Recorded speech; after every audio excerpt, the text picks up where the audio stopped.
हमने last class तक पढ़ा था जेनेटिक कोड, है ना। जेनेटिक कोड का मैंने इंट्रो दे दिया था, जेनेटिक कोड के बारे में बता दिया था। आज जेनेटिक कोड की चीजें लिखनी है। सबसे पहली बात, जेनेटिक कोड दिया किसने था? जॉर्ज दिया है, ठीक है। उसके बाद हमने दूसरी बात ये पढ़ी थी कि जो उसने दिया था रूट, वो ये कहता था कि जो भी कोडोन होता है, जेनेटिक कोड का मतलब कोडोन, और जो कोडोन होता है वो किससे बना होता है? ट्रिपलेट से बना हुआ होता है। कोडोन किससे बना होता है? ट्रिपलेट से। ट्रिपलेट तो नया मैंने क्या बोला? इससे बना होता है ट्रिपलेट। इतना समझ में आ गया मैंने क्या बोला? शासी भी बन गई। इतना क्लियर है? अभी जो ट्रिपलेट होता है ना, ट्रिपलेट नाइट्रोजनस बेसिस का होता है। AUG, GGU, GCU कुछ भी आ सकता है, कोई भी हो सकता है, उसमें ट्रिपलेट बनेगा। ज्यादा क्लियर है? तो इस सीक्वेंस को क्या बोला जाता है? इस सीक्वेंस को बोलते हैं कोडोन। अब कोडोन की कुछ कुछ खासियतें थी। क्या क्या खासियत थी? पहली बात तो ये, पहले खासियत से पहले ये समझ लो कि 64 कोडोन ही कैसे पता लगा। तो उसने बोला कि हमारे पास 4 नाइट्रोजनस बेस है यार, that is A, U, G और C। पहला पॉइंट ये आता है कि अगर चारों एक एक अमीनो एसिड के लिए कोड करें अब अकेले अकेले, तो 4 ही अमीनो एसिड हो सकते हैं। समझ में आया? उसने बोला ऐसे तो काम चलेगा नहीं, क्योंकि हमारे पास 20 अमीनो एसिड है। उसने बोला दो दो के कॉम्बिनेशन कर लेते हैं, कोई दो ये हो गए, ये दो हो गए, या ये दो हो गए, या कोई से भी दो कॉम्बिनेशन। तो अगर तुम ये फॉर्मूला लगाओगे तो इस हिसाब से 16 आता है। तो 16 ही अमीनो एसिड बन सकते हैं, लेकिन हमारे पास कितने हैं? 20। क्लियर है? लेकिन फिर निकाला गया कि नहीं भाई, शायद 3 होते होंगे, और उसके हिसाब से जो आंसर आ रहा था वो 64 आ रहा था। लेकिन बात फिर दोबारा वही आ गई कि 20 ही तो अमीनो एसिड है, अमीनो एसिड तो 20 ही है, तो 64 कैसे है? तो बाद में धीरे धीरे ये प्रूव किया गया कि कई सारे कोडोन्स ऐसे भी होंगे जो एक ही तरीके के अमीनो एसिड के लिए कोड कर रहे होंगे। समझ आया मैंने क्या बोला? तो मतलब एक ही अमीनो एसिड कई सारे कोडोन से कोड हो रहा होगा। ये सारी चीजें निकल कर आई। लेकिन अब जो बात है वो सुनो कि ठीक है, ये सारी बातें तो समझ में आ गई, ये इससे कोड हो रहा है, ये इससे कोड हो रहा है, वगैरह वगैरह, ये सारी कहानी तो मुझे समझ में आ गई। लेकिन फिर इसको प्रूव करने के लिए कई सारे पॉलीमर्स बनाए गए, और सबसे पहले जो काम चालू करा वो 3 साइंटिस्ट थे। उनमें से सबसे पहले जो साइंटिस्ट थे उनका नाम क्या था? डॉक्टर हरगोविंद खुराना। समझ में आया? उन्होंने कई सारे पॉलीमर सिंथेसाइज करे। इनके बारे में ज्यादा डिटेल पढ़नी है, सब साइंटिस्ट के बारे में थोड़ी थोड़ी बातें बता रहा हूं मैं, वही मैं लिखवाऊंगा, ठीक है। सेकंड साइंटिस्ट ने आए मार्शल नीरेनबर्ग। सेकंड साइंटिस्ट होते, उन्होंने बताया कि भैया, उन्होंने डिसाइफर, मतलब डेसिफर जानते हो? डिसाइफर, डिसाइफर का मतलब होता है किसी कोड को रीड करके बताना। जैसे मान लो फॉर एग्जांपल एक आतंकवादी संगठन है, और वो दूसरे आतंकवादी अपने दोस्तों से बात करना चाहता है, तो ये तो नहीं बोलेगा वहां पे बम फोड़ दो, ऐसे बोलेगा क्या? वो कोई ना कोई कोड वर्ड यूज करेगा। अब इस कोड वर्ड को समझना, इसको डिसाइफर करने का तरीका। समझना है मैंने क्या बोला? तो इस तरीके को क्या बोलते हैं? इसको बोलते हैं डिसाइफर करना, मतलब उसके कोड को समझना बेसिकली। ठीक है, तो इसी से निकल कर आया कि ये सब किसने बताया कि ये कोडोन इसके लिए काम करना वगैरह वगैरह, ये मार्शल नीरेनबर्ग ने बताया। याद करने का तरीका भी तुम्हें समझ आया? मार्शल मतलब आर्मी, और डिसाइफर मतलब कोड्स को डिसाइफर करना, ऐसे आता है। समझ आया? तीसरा साइंटिस्ट, अब जब ये प्रैक्टिकली सारे काम चल रहे थे ना यार, तो हमें एक एंजाइम चाहिए था जो एक काम को अच्छे से करा सके, जल्दी से करा सके। तो फिर एक तीसरा बंदा है जिसने एक एंजाइम बना दिया, पूरा एंजाइम सिंथेसाइज कर दिया, काम को करने के लिए कन्वीनियंट है, उसका नाम है सैवेरो ओकोआ। उस एंजाइम का नाम भी ये रख दिया गया, ओकोआ एंजाइम। समझ में आ रहा है मैं क्या बोल रहा हूँ? पक्का क्लियर है? उसका दूसरा नाम था, वैसे एग्जैक्ट नाम था ट्राइफॉस्फेट फॉस्फोराइलेज। इतना क्लियर है? अब हम ये पढ़ेंगे कि भैया ये तो चलो समझ में आ गया कि ये सारी कहानी है। अब इसके बाद थोड़ी थोड़ी चीजें पढ़ लेते हैं, लिख लेते हैं इसको। याद है? अगर किसी को दिक्कत है तो बोल दो। समझ में आ रहा है? पक्का clear? Triphosphate, polymerase triphosphate, phosphorylase, मैं लिखवा दूंगा, टेंशन मत लो। ज्यादा क्लियर हो गया? ठीक है, सारे दोस्त होंगे। अच्छा, वो दोनों दोस्त में आ गए बैच में, अधिकारी का ज्यादा ठीक है, लिखना। अब अगला पॉइंट लिखो। देखो मैंने लास्ट पॉइंट तक तुम्हें शायद ये लिखवा दिया था, क्या नाम है, उसने जॉर्ज गैमो ने लॉ दिया था वगैरह, ठीक है। नेक्स्ट पॉइंट लिखो, जॉर्ज गैमो सिंथेसाइज्ड हाइपोथेसिस, एक सेकंड रुको, George gamos hypothesis, George gamos hypothesis, George gamos hypothesis said that there are 64 there are 64 codons, there are 64 codons, there are 64 codons which codes for amino acids, which codes for amino acids. Next point में लिखो, it was experimentally proved by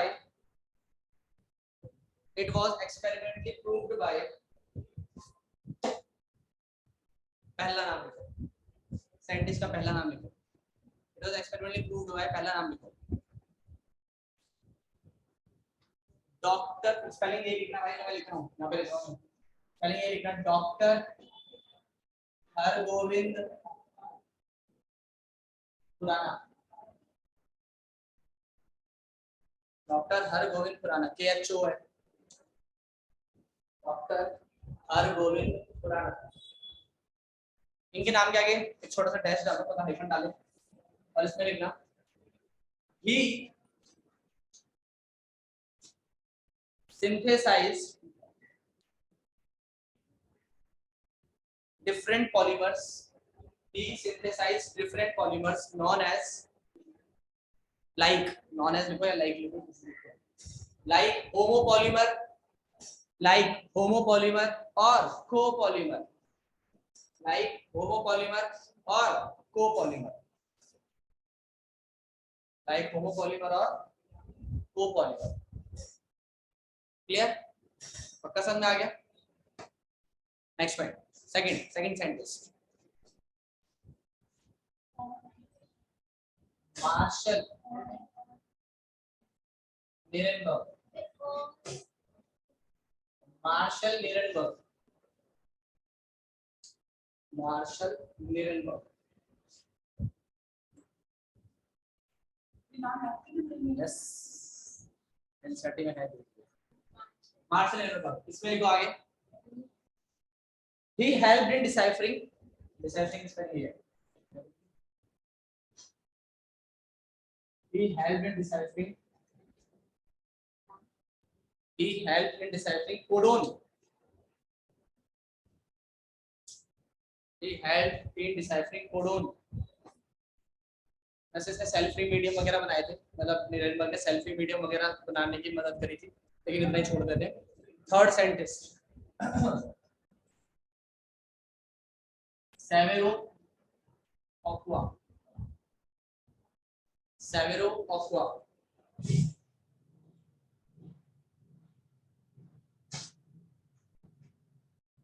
इसमें लिखो he synthesized, इसमें लिखो he synthesized aqua enzyme, he synthesized aqua enzyme, aqua enzyme का दूसरा जो नाम है he synthesized aqua, यही वाला aqua है, aqua enzyme।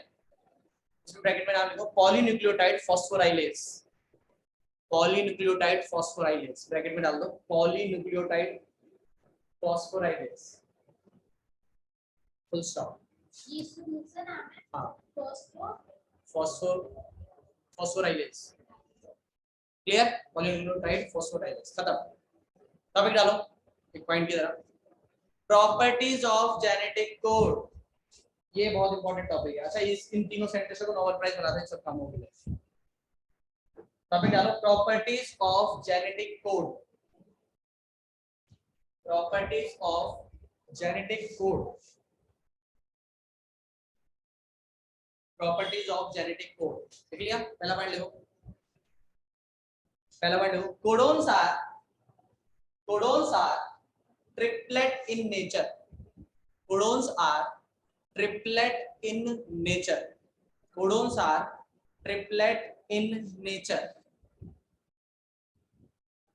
इसी के आगे लिखो, देखो मेन पॉइंट जो है ना, ये जो पॉइंट मैं लिखवाऊंगा स्टार्टिंग में वही है मेन पॉइंट, तुम उतना लिखोगे उतना ही लिखना है तुम्हें, लेकिन आगे जो मैं चीजें लिखवाऊंगा किसी किसी के अंदर वो तुम्हें समझाने के लिए, ठीक है? तो क्या नाम, मैंने क्या लिखा है, codons are triplet in nature, इसमें आगे लिखो, मतलब हाइफन लगा दो एक, उसमें लिखो which means each codon, which means each codon is made up of, which means each codon is made up of 3 nitrogenous, and लिख देना शॉर्ट में, 3 nitrogenous bases, 3 nitrogenous bases। Second point, codons are non-overlapping, codons are non-overlapping, codons are non-overlapping, non-overlapping का मतलब क्या है ये समझ लो, codons are non-overlapping का मतलब क्या है ये समझो, देखो नॉन ओवरलैपिंग का मतलब है कि मान लो ये तो मुझे पता है कि हर कोडोन 3 नाइट्रोजनस बेसिस से बनता है, तो ये 3 नाइट्रोजनस बेस ही होगा, समझ आया। अब मान लो फॉर एग्जांपल, चलो मैं एक पूरा सीक्वेंस लिख देता हूं एक एग्जांपल के तौर पर। मान लो एक सीक्वेंस है A G G U C U A G U C कुछ भी है, एक ऐसा सीक्वेंस है, समझ आया। मान लो फॉर एग्जांपल ये तीनों एक अमीनो एसिड के कोड करते हैं। अब नॉन ओवरलैपिंग का मतलब होता है कि ये तो कोड है ना यार, ये कैसे आएगा, ये अगला वाला ऐसे नहीं आएगा, फिर अगला वाला ये वाला लेकर ये वाले तीन हो गए, ऐसे नहीं होता, ये नॉन ओवरलैपिंग होते हैं, ये ओवरलैप हो रहा है। नॉन ओवरलैप का मतलब होता है कि एक बार जो यूज हो गया वो दोबारा यूज नहीं होगा, अब अगले वाले तीन आएंगे, फिर अगले वाले तीन आएंगे, फिर अगले वाले तीन आएंगे, ऐसे ऐसे काम चलेगा, इसको कहते हैं नॉन ओवरलैपिंग। तो ऐसा ही होता है, क्लियर, समझाया मैंने क्या बोला। थर्ड थर्ड लिखो, codons are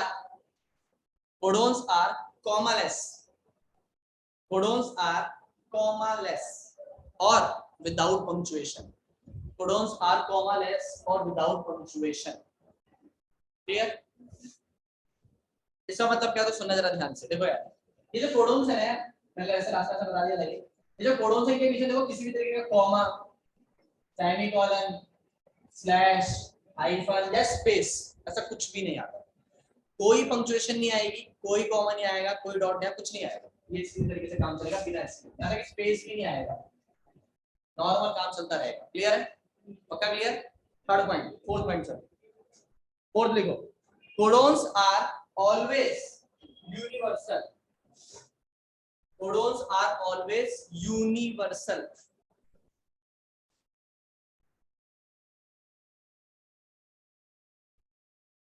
codons are always universal, hyphen, which means each codon, which means each codon, which means each codon only codes for a, which means each codon only codes for a specific, only codes for a specific amino acid,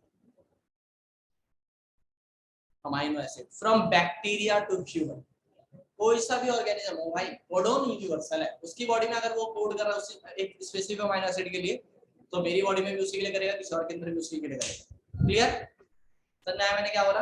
अगला point लिखो, codons show polarity, codons show polarity, codons show polarity, और polarity का मतलब क्या है भैया, 5 prime to 3 prime, एक minute आप जो कोडोन्स रीड करोगे वो 5 प्राइम टू 3 प्राइम के डायरेक्शन में रीड करोगे, ना कि उल्टा। अगर आपको उल्टा दिया भी हुआ है तो हम उसको सीधा करके समझोगे, क्लियर, क्लियर हो गया, क्या था, दिक्कत है तो बोलो। अगला पॉइंट लिखो, कोडोन्स शो डीजेनरेसी, कोडोन्स, मैंने लिखा दिया है degeneracy, codons show degeneracy, degeneracy मतलब एक अमीनो एसिड किसी और से भी कोड हो सकता है, क्लियर। अगला लिखो, देयर आर, नेक्स्ट पॉइंट है, इसी में देखना, नेक्स्ट पॉइंट है, there are 64, there are 64 codons, there are 64 codons, out of which 61 codons, out of which 61 codon codes for amino acid, codes for any amino acid, codes for any amino acid, but remaining three does not code for any amino acid, does not code for any amino acid which are known as stop codons, which are known as stop codons, stop codons के दूसरे नाम भी है, तुम उसको stop बोल सकते हो, टर्मिनेटर बोल सकते हो, ठीक है, या फिर नॉनसेंस कोडोन्स बोल सकते हो, ठीक है, नॉन एज स्टॉप कोडोन। अब स्टॉप कोडोन कितने हैं, 3 है, और 3 के नाम क्या है, तो जो मैं नाम लिख रहा हूँ ना भाई, 3 जो मैं कोडोन्स लिख रहा हूँ वो ऐसे में नहीं लिखने हैं तुम्हें, ऐसे में लिखने हैं, मतलब बताया तो है ही, लेकिन वो ऐसे में लिखने हैं, कौन कौन से है वो, U A G और UGA। समझ आया? एक लाइन में मत लिखना, नीचे नीचे लिखना। अच्छा, अब इनके नाम भी बोले थे मैंने, लेकिन उस टाइम मैंने बोला था बाद में पढ़ेंगे तो आप पढ़ लो। UAA का दूसरा नाम है ऑक्र। क्या नाम है इसका?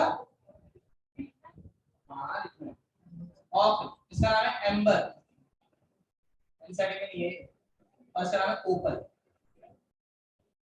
ऑक्र, एम्बर और ओपल, इनके नाम है।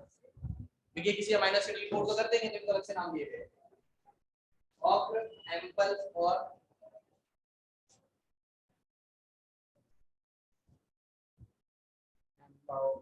क्लियर हो गया? ऑक्र, एम्बर, ओपल, यहाँ तक किसी को दिक्कत तो बोलो। हाँ एक और पॉइंट क्लियर हो गया।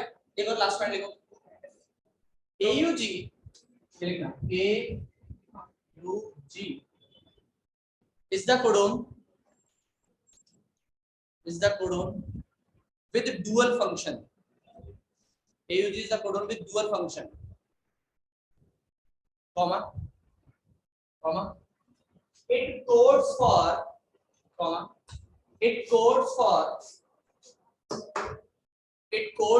amino acid, it codes for methionine, it codes for methionine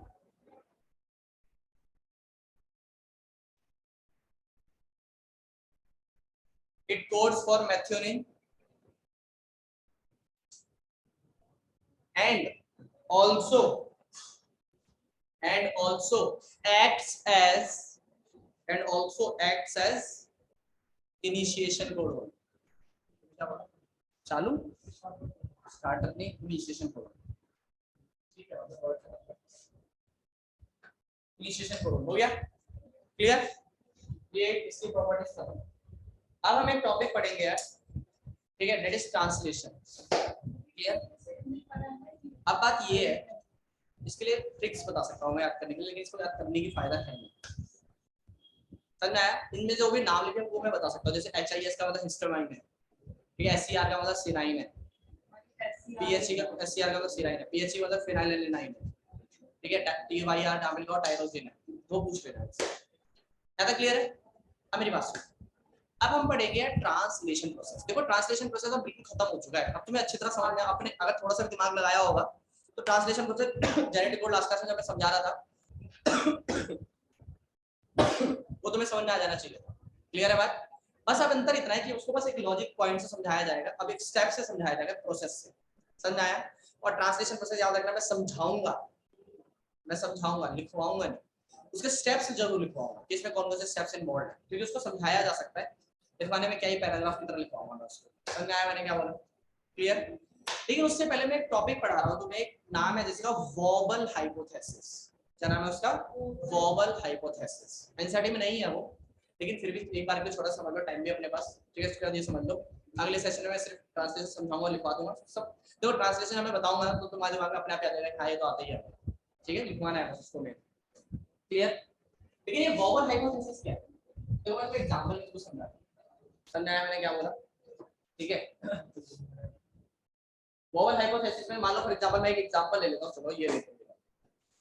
एक एग्जांपल है UCA,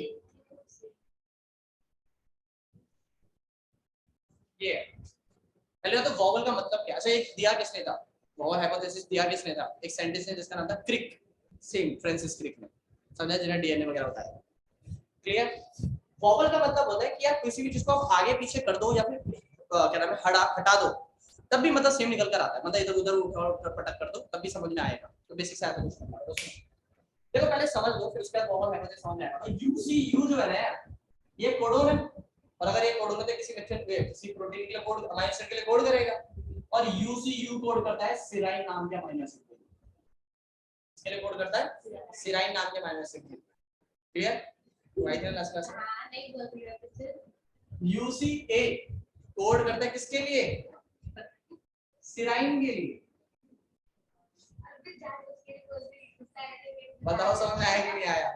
और यूसीजी किसके लिए कोड करता है भाई साहब? ये कोड करता है सेराइन के लिए। और तुम यूसीसी तो बताइए तुम होनी किसके लिए कोड करेगा? सेराइन के। अब तो क्या मजाक चल रहा है क्या?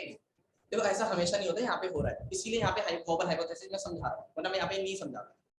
लेकिन हो क्या रहा है, एक चीज सोचो, देखो यार, अगर तुम ध्यान से देखोगे ना, इन चारों के अंदर लास्ट का अल्फाबेट चेंज हो रहा है, और हमारे पास सारी तरीके के अमीनो वो होते हैं, नाइट्रोजनस बेसिस होते हैं, है ना?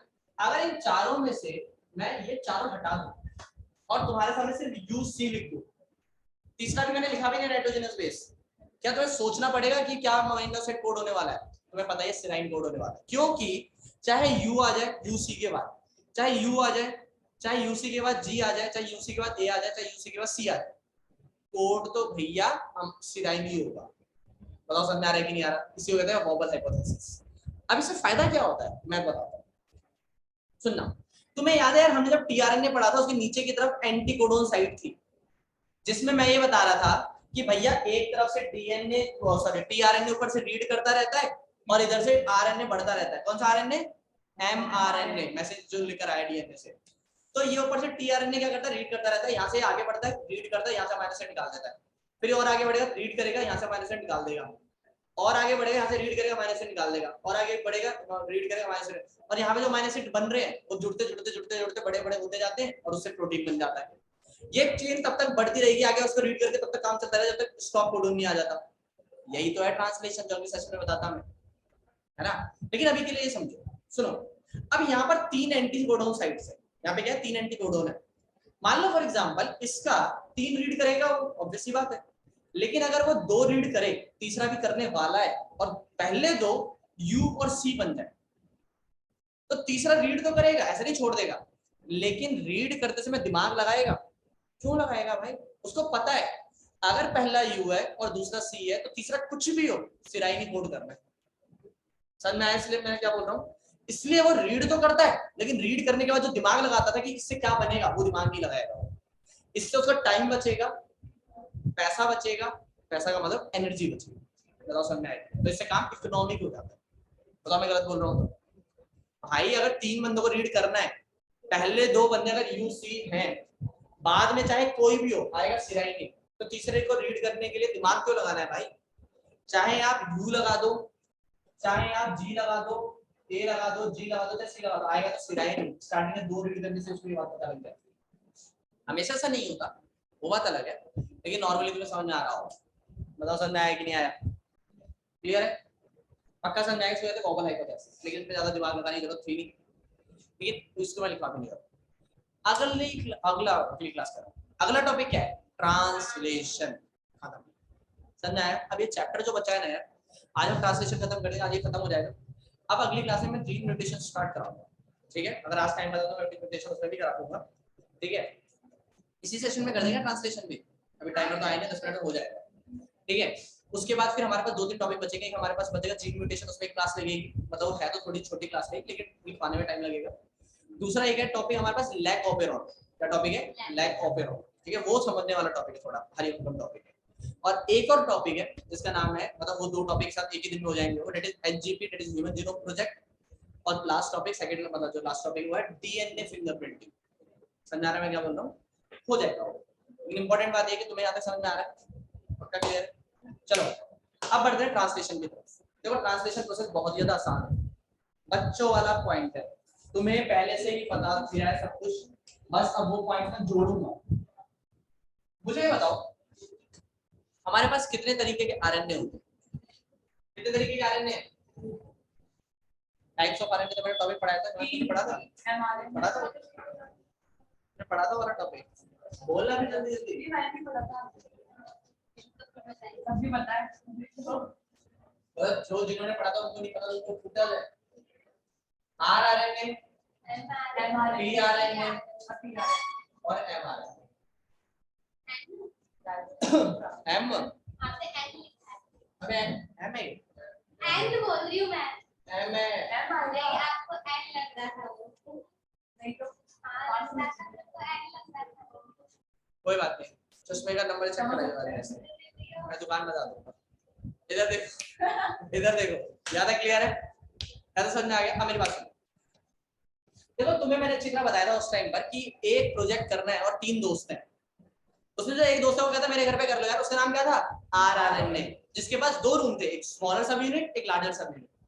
TRNA कहता था मैं काम कर लूंगा और MRNA कहता था मैं इन्फॉर्मेशन लेकर आऊंगा। तो सुनो, हमारे पेरेंट्स से हमारे पास DNA आया, उस DNA से सारी इन्फॉर्मेशन mRNA के पास आ गई, इसलिए M का नाम क्या था? मैसेंजर। और वो सारी इन्फॉर्मेशन लाके T को पकड़ा देता कि ये ले भाई इन्फॉर्मेशन और तू बना ले हमारे साथ। क्योंकि आपकी बॉडी में कोई भी इन्फॉर्मेशन अगर एक्सप्रेस करानी है ना यार, तो प्रोटीन की फॉर्म में होती है। ना ही DNA करता, ना ही RNA करता, वो प्रोटीन करता है। तो DNA से इसलिए, लेकिन इन्फॉर्मेशन DNA के पास है। प्रोटीन तक अगर पहुंचना है तो आपको DNA से RNA बनाना पड़ेगा और फिर RNA से प्रोटीन, और प्रोटीन बनाने के लिए अमीनो एसिड की जरूरत पड़ती है। तो बेसिकली DNA से RNA पढ़ लिया हमने, RNA से अमीनो एसिड बनाएंगे और अमीनो एसिड की चेन को ही प्रोटीन कहते हैं। तो इसका मतलब RNA से अमीनो एसिड बोलो, RNA से प्रोटीन बोलो, बात एक ही बात है। समझ में आया? लेकिन होता कैसे है काम? तो सिंपल सा लॉजिक है। ये है RRNA की स्मॉलर सब यूनिट और ये है लार्जर सब यूनिट। ये तो याद ही होगा तुम्हें। 10 मिनट का टाइमर आ गया, ध्यान सुनना, ठीक है? अब आगे सुनो, इसके स्मॉलर सब यूनिट पर mRNA रखा हुआ होता है। कौन रखा हुआ होता है? mRNA, 5 prime to 3 prime, clear? और इस वाली साइड पर tRNA रखा होता है। और अगर तुम्हें अच्छी तरह थोड़ा सा याद है ना, तो जब मैंने RRNA पढ़ाया था तो वहां पे मैंने 3 साइड दिखाई थी, A साइड, P साइड और E साइड, एग्जिट साइड, ठीक है? उसके भी रोल होते हैं लेकिन अभी जरूरत नहीं है।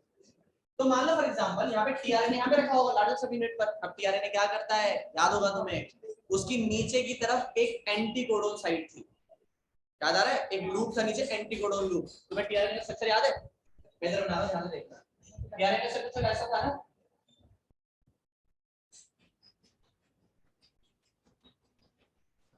यहाँ पे मैंने 3 फाइल निकाले हुए थे।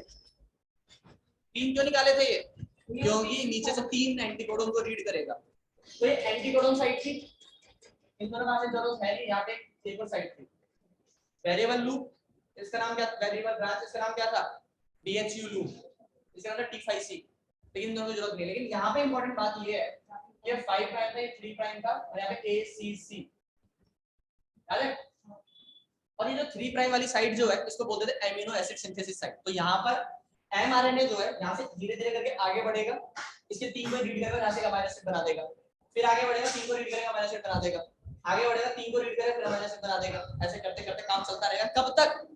जब तक mRNA पर स्टॉप कोडन नहीं आ जाता। जैसे ही स्टॉप कोडन आया, ये रीड नहीं करेगा और जितना अमीनो एसिड की चेन बनेगी वो बाहर आ जाएगी, उसी को प्रोटीन कहेंगे। समझ में आया? मैं तुम्हें सिंपल सी भाषा में समझाता हूं। मान लो फॉर एग्जांपल tRNA ये रहा, इसके पास 3 ऐसे ब्रांच है, 3 2 3, दिखाई दे रहे हैं? समझ आ रहा है मैं क्या बोल रहा हूं? इसके पास क्या है? 3 एंटीकोडोन साइट है, यहां से 3 को रीड करेगा, इसके पास तो बहुत सारे कोड है भाई, है कि नहीं? 3 को रीड करेगा, यहां से अमीनो एसिड बना देगा, अमीनो एसिड बन, फिर ये हमारे लिए थोड़ी सी आगे बढ़ जाएगी, फिर 3 रीड करेगा, एक अमीनो एसिड बना देगा 2, और ए वाला पहला वाला आगे पहुंच जाएगा। पहुंचेगा कि नहीं? बोलो, गलत बोल रहा हूं क्या? मेरी आवाज आ रही है ना भाई? ऑनलाइन दिक्कत होगी तो बता देना, ठीक है? फिर एक नया कोडन रीड किया जाएगा, दिक्कत हो रही है? आवाज आ रही है?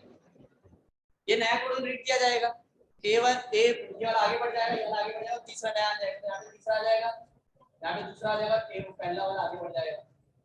ऐसे काम चलता रहेगा और पूरी mRNA की चेन, mRNA से प्रोटीन अमीनो एसिड की chain, that is called protein की चेन बनकर तैयार।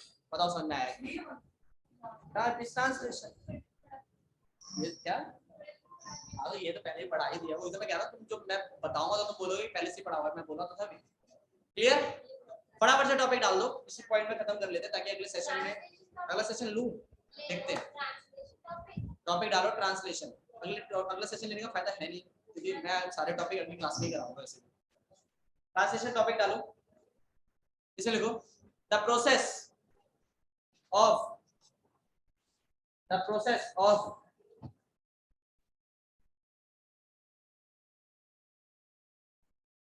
the process of converting mRNA into protein is known as translation. The conversion of RNA into protein is known as translation. बताओ समझ में आया कि नहीं आया? Full stop, next point. Translation process includes, 5 step है। ट्रांसलेशन प्रोसेस इंक्लूड्स, पहला point, 5 step लिखेंगे बस। पहला point, activation of amino acids. पहला point, activation of amino acids. पहला पॉइंट, पहला स्टेप है मतलब activation of amino acids. Second step है transfer of activated amino acid, transfer of activated amino acid, transfer of activated amino acid. Second, third मतलब third, initiation of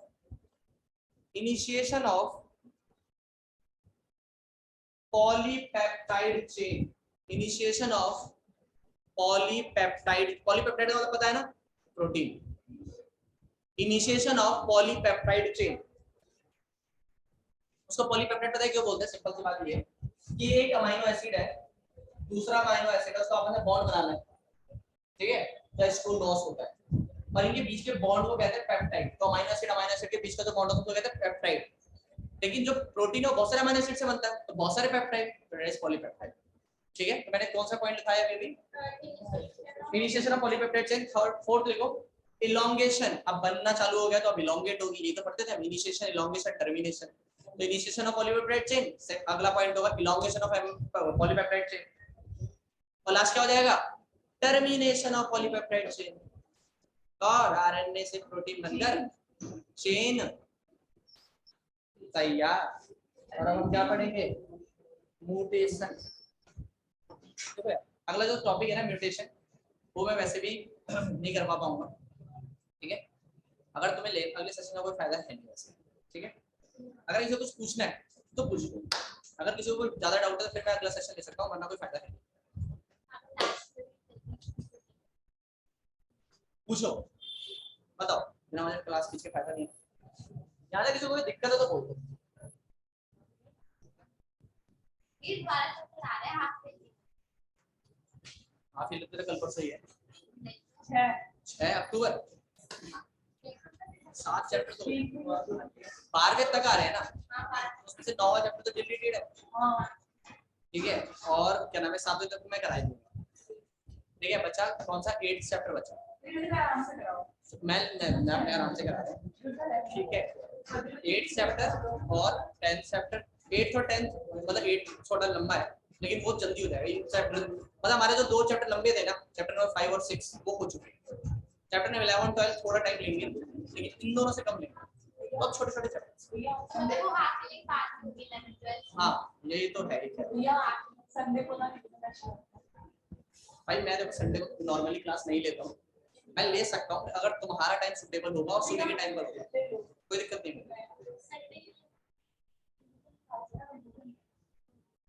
ठीक है। देखो मैं संडे को क्लास नॉर्मली मेरा टाइम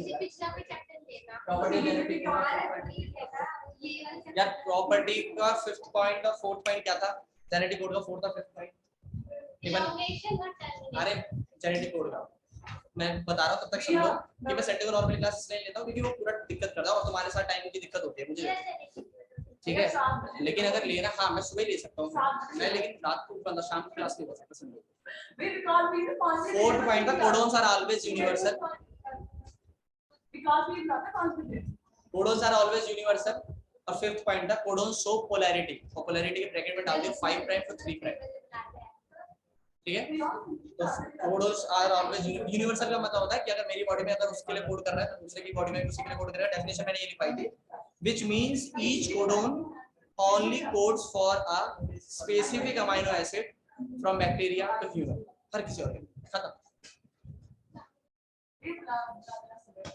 सुबह 7 बजे कुछ पूछना ही नहीं, छुट्टी नहीं हुई है अभी टाइम भी है। जब मैं 6 बजे करता तब तेरे को लेट हो जाए। कुछ पूछना है किसी को? चलो फिर मिलते हैं।